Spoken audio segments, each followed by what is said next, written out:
Hi friends, అందరికీ welcome to Sridhar studies. Video చూసిన ప్రతి ఒక్కరు కూడా వీడియోని లైక్ చేయండి. ఈ వీడియోలో మనకు మెయిన్ హెడ్డింగ్ ఏంటంటే పాఠశాలలు తెరిచేలోగా మెగా డిఎస్సి పూర్తి చేయాలని అయితే మనకు హెడ్డింగ్ అయితే రావడం జరిగింది. అంతేకాకుండా మనకు జూన్లోగా తల్లికి వందనం కూడా ఇవ్వనున్నారు.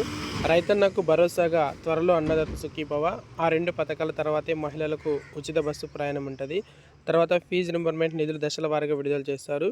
పాఠశాలలు తెరిచేలోగా మెగా డిఎస్సి పూర్తి చేయాలంటూ మంత్రిమండలి సమావేశంలో నిర్ణయాలు తీసుకోవడం జరిగింది.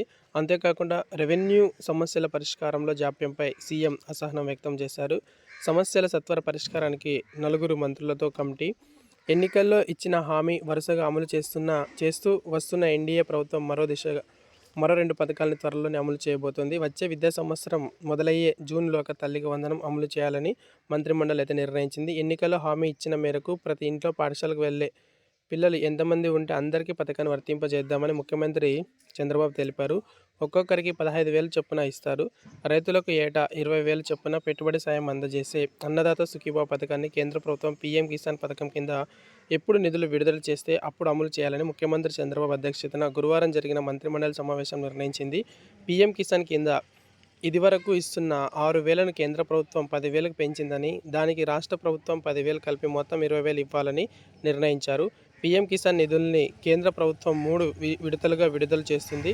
కేంద్రం ఒక్కో విడతలో ఎంత మొత్తం విడుదల చేస్తే రాష్ట్ర ప్రభుత్వం కూడా అంతే మొత్తం ఇవ్వనుంది. ఎన్నికల హామీలో భాగంగా తదుపరి మహిళలకు ఉచిత బస్సు పథకాన్ని అమలు చేయాలా, మిగతా పథకాల అన్న అంశంపై మంత్రులు అభిప్రాయం కోరారు. ఎక్కువ మంది తల్లికి వందనం, అన్నదాత సుఖీభవ పథకాలపై మొగ్గు చూపారు. వేట విరామానికి ముందే 20,000 సాయం, మత్స్యకారుల వేట విరామం సమయంలో గతంలో ఇస్తున్న 10,000 సాయాన్ని మనకు 20,000కి అయితే పెంచారు. ఇక్కడ మనకు మెయిన్ ఏంటంటే పాఠశాలలు తెరిచేలోగా మెగా డిఎస్సి అని ఒక హెడ్డింగ్ రావడం జరిగింది. అంతేకాకుండా ఇక్కడ మరొక పేపర్లో కనుక మనం చూసుకున్నట్లయితే మెగా డిఎస్సితో 15,600 టీచర్లు భర్తీ అని అయితే మనకు రావడం జరిగింది. సో ఖచ్చితంగా మన ప్రభుత్వం అంటే ఏదైతే మనకు ప్రభుత్వం 16,500 పోస్టులతో టీచర్ ఉద్యోగాలు భర్తీ చేస్తామని చెప్పారు. సో ఖచ్చితంగా దానికి అనుగుణంగా మనకు నోటిఫికేషన్ అయితే ఇవ్వబోతున్నారు. కాబట్టి ఖచ్చితంగా అభ్యర్థులు ఎవరు కూడా నెగ్లిజెన్సీ చేయకుండా అందరూ ప్రిపేర్ అవ్వాలని అయితే ఆశిస్తున్నాం.